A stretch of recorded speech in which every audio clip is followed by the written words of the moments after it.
Hey, what's up, everybody? Dave from Angerbox back again for episode 9 or 10. I'm lost, man. We're on 10, Dave. With my sidekick, Jimmy. This is Jimmy. He knows everything. And tonight, folks, we're joined with one of my best friends, one of my brothers from a long time, Eric HOUDERSHELT. Give it up for Eric. Yeah! Thank you. All right, well, before Jimmy starts, I'm going to cue up some Malice 66. Me and Eric were in a band together. We're going to play a little bit of that in the background while you ask him some questions. So, All right. So while Dave's working on that, we're going to start this off with a social shot. The drink of the evening still on Honey Jack, the official drink of Angerbox. Yes. Sounds good. So, Eric, what are you doing these days? I know you're bassist among other instruments that you can play, but what are you doing these days? I know, what's your COVID experience like? Just trying to come up with some new original stuff.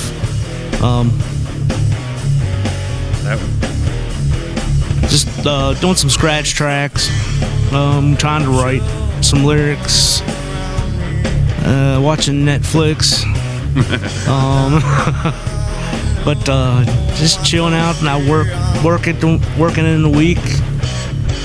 And if anybody needs a bass player, just jamming on the weekend, I'll go jam. Or I recommend Eric HOUDERSHELT to jam with anybody. Call him up. You will not be disappointed. Thank you. Any good Netflix recommends you can throw at us? Oh, I like stupid stuff. I watched all The Simpsons.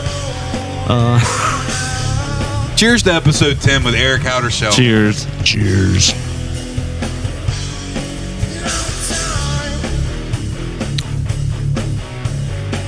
Tell me a little bit about the song I'm hearing right now. We had no time to write a real song. Yeah, it was like just came together on the spot. Yeah. And that's the truth. Who's the lineup in the recording here? We got Gene Bonner singing, Dave Ullery on guitar, Chris Grapes on drums, and me playing bass. You know what year this came out?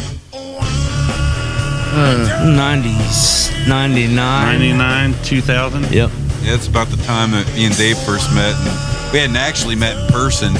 I was still a punk kid. Yeah, not those kid as he refers me to. MySpace days. Hey, check my band out, Dave. You know my uncle. That's cool. But yeah, this was recorded by my friend Rick Ketterman. Shout out to Rick Ketterman on a little BR8, the digital 8-track. When they first came out, they were like $2,000, man. It is really expensive. We've came a long way in the recording stuff. Absolutely. What's some of your favorite music gear to use? And I'm curious on this one because I'm a bass player and I want to know what your rig rundown looks like. Well, I just got an Ampeg. I like Ampeg. SVT or what'd you get? One of those scramblers. Okay. The 210 scrambler. Gotcha. It just... Does it thump? It does. You know, I took a recommendation recently from Brent Renner. Shout out to you. Yeah. I was looking for a new cab, and he recommended maybe I try a 212 cab, and I'd never even given it consideration before that. And I'll be damned if that 212 cab didn't blow my mind. So, I know you just got that, but if you're ever in the market, want to try something new, give a 212 cab a shot. It's a little different for a bass player, but blew my mind. Awesome. I'll definitely look into it. Almost like the best of both worlds kind of thing. Yeah. What about basses? What basses you using these days? I use Fender American Precision.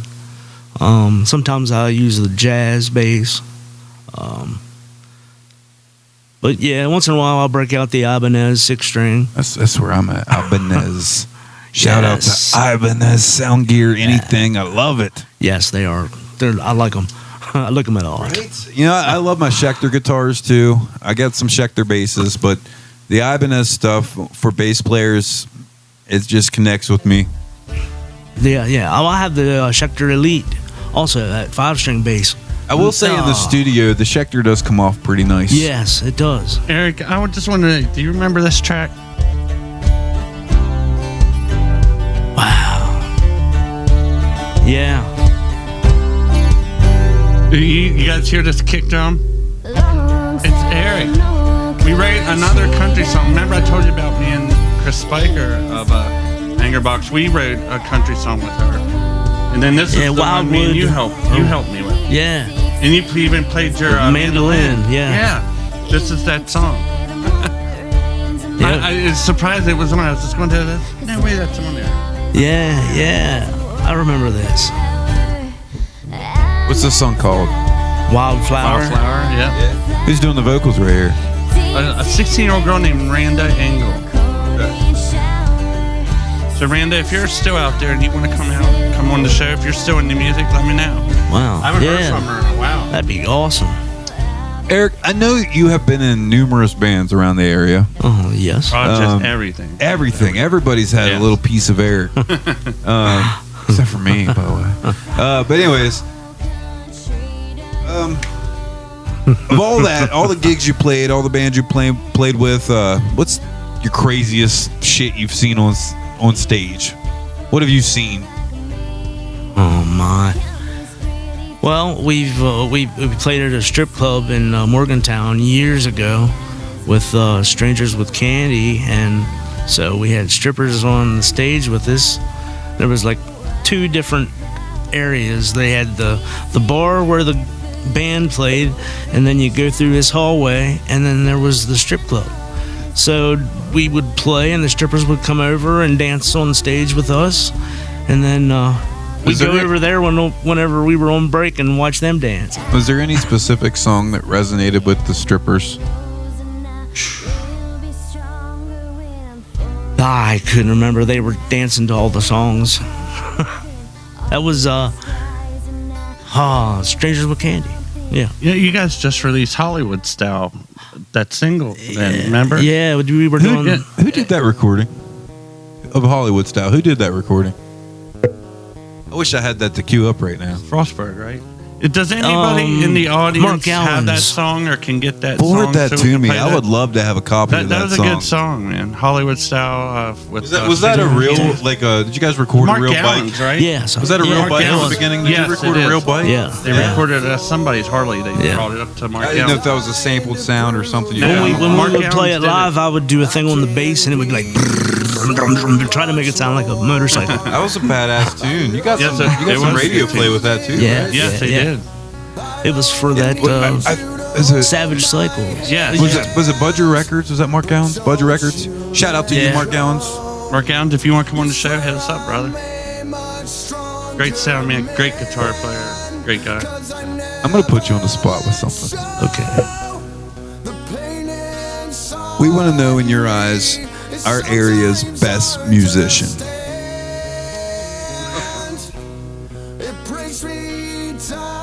There's so many. I mean, you have a wide variety to choose from, but I want to say there's ones that do country, ones that do rock, ones I would that do say the most metal. well-rounded, gigging, writing, releasing content, performance, audience following, fans.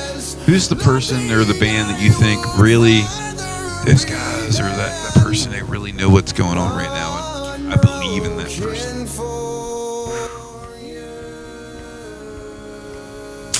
Told you I was going to put you on the spot. Yeah. It ain't going to be easy. No, it isn't. There's a little anger box in my head. Wow, there's so many. I couldn't tell you right now. That's a tough question. What comes to mind right away? Man. There is so much talent. I mean, you're in a band with a guy right now that I think if anybody heard him that was of any kind of, repertoire of any company, they would be like, this guy needs a second look. Yeah. Look at him again. Travis Minnick, shout out to you. Yes, Travis. He's somebody that, I appreciate a good front man. I appreciate good musicians, but I'm not a country fan per se. But Travis Minnick's somebody that I catch myself listening to country, and I'm like, fuck, man. Dude, he's got it figured out. Country music like nobody's business. I don't know what it is. I'm He's the real deal. I'm man. somebody that's not a fan, and it makes me a fan. Yes, he's the real deal. Yeah.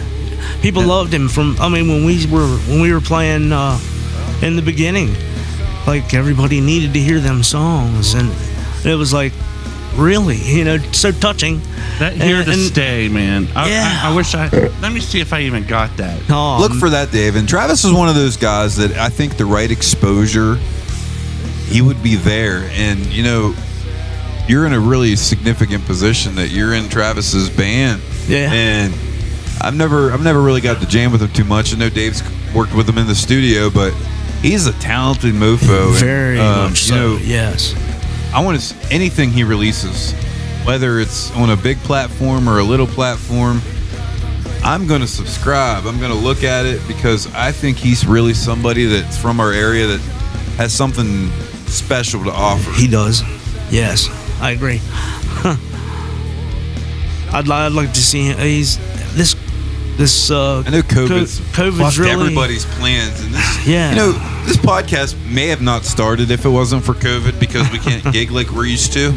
But in that sense, it's ruined a lot of bands' plans. It really has. It has. So that being said, I know we don't know what the future is going to hold for us, but what plans are coming up for the Travis Minnick Band in the future? Well, we're planning to make an album, and I think we got some time with Dave coming up in his studio. Oh yeah, some time with Dave and Beyond Down Studios. Yes, and yes, he said he wanted to do an album. I said, how many songs? 2, 3? He's like, an album. So album. It's going to be a lot. 6 to 8. Stay tuned for that. And I'm not trying to toot my own guitar player's horn too much, but if you were wanting some music recorded, fully functional studio, and he'll work with anything that you want. Give you his producer advice. He's worked with numerous bands, every musician from every sort of I'm just starting out. He's done it all. So if you want to give somebody an opportunity that wants to give you an opportunity, reach out to Dave, Beyond Down Studios, Dave Ellery on Facebook. He will hook you up and bring you to a studio and show you what he can offer you. Let's cue up another shot. Eric, my brother, I love you, man. I love you too, brother. Let's do another shot. I know, Eric. It's been a while. I haven't seen you in a while. I've been watching Netflix, man. No, dude, I'll let the cat out of the hat. We threw the idea around about. I even told the guys, I said, man, if Eric's real, I want to send Jimmy back on the guitar and bring Eric in. That'd be fun. I want to be honest, man. There wasn't whenever Chad left the band, there wasn't many conversations about who we would bring in. But I can say Eric HOUDERSHELT was one of the names brought up that if we were going to change our lineup, that's the guy we're bringing in. And especially we've been doing corn songs, and they've been turning out good. And Jimmy plays it really. He plays just like the dude hits it and everything. It's a nice high-end slap. Yeah, and that nice high-end click and stuff. Yeah. But, and I know you got that sound too, but we're missing that backup, that extra 7 string in the background. The other weird noises that they throw in. Yeah. But yeah, we can duplicate that in the studio with these, and I get it. I'm going to ask It was a question. tough deal. I'm going to ask him a question on the shot that I know as a bass player, I know how to answer this question, but I'm going to put you on the spot because I didn't put this on my notes. This is special. If you were going to describe someone about bass as an instrument, how would you describe it? Cheers. Do you want to answer, or do you want me to give you my answer, or what I would say? Bass is like a groovy clock ticking. Perfect.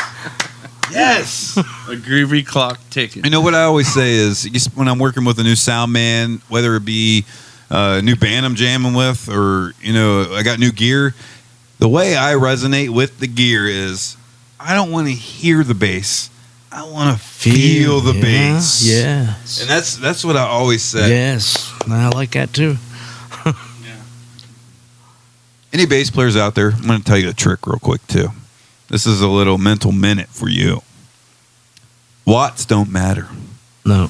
Speaker size don't matter. It's your cabinet Eric, and how your cabinet is available to move air out of your cabinet. That's where you're going to get the best bass out of your cabinet. How you can move air out of your cabinet. What am I listening to right now? What is this? This is End of Days from Malice 66 back in 2000. 2000. All right, 99. while we're listening Yeah. to the music comfort food of Malice 66 with Gene Bonner singing. Yeah, wow. I haven't heard that for a long come time. on, Gene. That sounds Where you at, good. Gene? Where you at, Gene? I haven't heard shit from you. Yes. I gave you a bandana, you gave me shit. He said he would do it. All right, Eric, build me a local supergroup.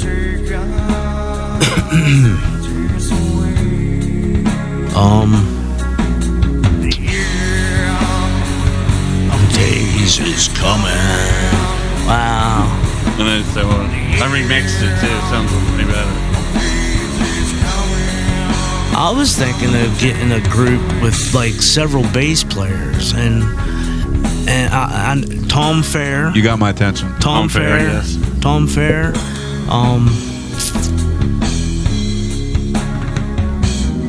There's a lot of guitar players that all have specialties. Let's just say you only had one song to do. You had one song. What musicians are you picking? I guess you need to know the song, right? This is the best rock and roll song ever. I'm not going to say the song. I'm just going to say it's the best rock and roll song ever. Yeah. After we make it. I'm not going to say the song. He just needs the best local musicians ever to make the best rock and roll song ever. I would have Dave Bullery on rhythm guitar. Because he can do some good rhythm leads. I mean, he does. He's awesome. Let's see. Drummers. Or keyboardists. I'd say Jerry Lee on keys. He's fun to watch, man. He is fun to watch. He's so tasteful with his notes. He's a very good keyboardist. It's two. Drummer and lead.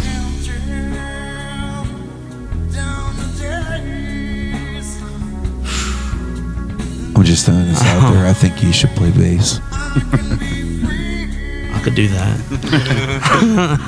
All right, we need a drummer. Who's our drummer?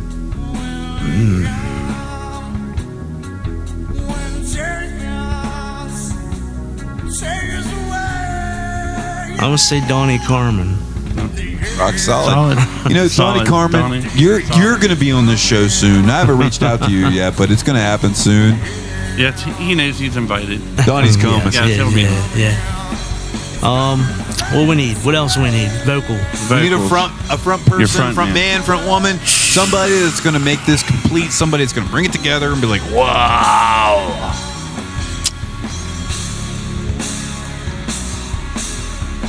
Now I got to think what style music, because I got some country dudes and I got some rockin' dudes. Whoever can bring the most to the table. God. My first go is Mr. Scott McIntyre, but Yeah. Scotty Mac. oh man. Rest in peace, Scott.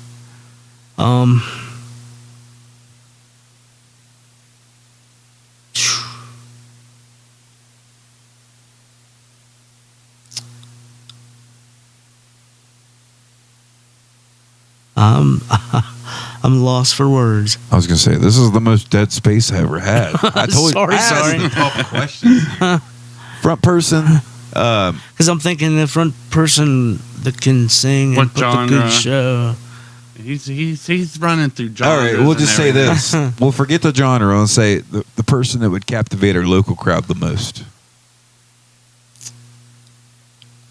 Well, Scotty Mac would have done that. Yeah. Scotty Mac. Scott was one of the best frontmen in this town. You know, period. I got a story with Scotty Mac. We were playing, Anchorbox was playing the Clariesville Fire Hall, and I don't remember what the song was. I don't remember how far it was into the night, but out of nowhere, somehow or another, he was singing a song for us. And as soon as the song was done, walks right over to me, plants one right on my face. Scotty Mac, what song we doing next? That was great. Let's do it again. You never knew what the. man. That's why people would go see him. You never knew was what great, Scott man. was going to do. It was great. Man. Yes. So, Good performer, Chris Dodrell. yes, Chris Dodgel. He You know, puts on a hell of a show. Someone is totally underrated, and if you just watch him, honestly, you could just turn the sound off. Just watch Chris. He's like the greatest air guitarist ever. It's great, man. You could probably get some TikToks together. And I be would like, invite him, but he sent my wife a message today. Said he deleted me. So, oh no, Chris. Yes. We talked about this. yes, but I don't even know what it was this time. But Love you, hey, brother. man. I love you anyway, man. You can still. We love Chris. Yes. So, Eric, Yes. thank you for giving us some time tonight. Can't tell you how I appreciate even seeing tonight. It's been a while. Yes, it Right. has. Helping set up everybody. Set up. You got here here earlier. Yeah, Here before me. It's my show. Yeah, Harley helps set up I everybody. had to get out of the house. I had to do something. Well, it's good Yeah, to see good you, man. time. Good to know that you're still active. You're still, even though you're watching Netflix a lot, you're still making music. You're still Yes, here as it's a fun. musician. Anything you want to see happen on the show? Anybody you want to see on? Oh, well. Any unknown bands that we should know about? Or look what we found. Look what we found. We might have found nothing. Like, man, I haven't been out. I haven't seen much going Right. on. He's watching too much Netflix. Well, let's do another song and wrap this so short, all right. guys. All We're right. always out of time. I'm still You gotta keep thinking. it to a minimum. I know, brother. I love you. And, yeah. Yes, I'm gonna play some GOODWOLF. This is some music out of Morgantown, West Virginia, from Tyler Grady. It's been an honor being on here. The band's called GOODWOLF. Check them out. YouTube, Apple iTunes. Really good chill music to just listen to. He's a great singer and a great guy. Check him out. And Eric, Yes. it's been fun, man. Man, I love you, brother. Thank you so much, man. Yep. It's an honor to be on here. We're just trying to do it differently for the great. local area. It's great. So, I dig it. The cheers, social. guys. The social. Thanks We'll see for you guys watching The next Social, time. guys. Make sure you subscribe. Cheers.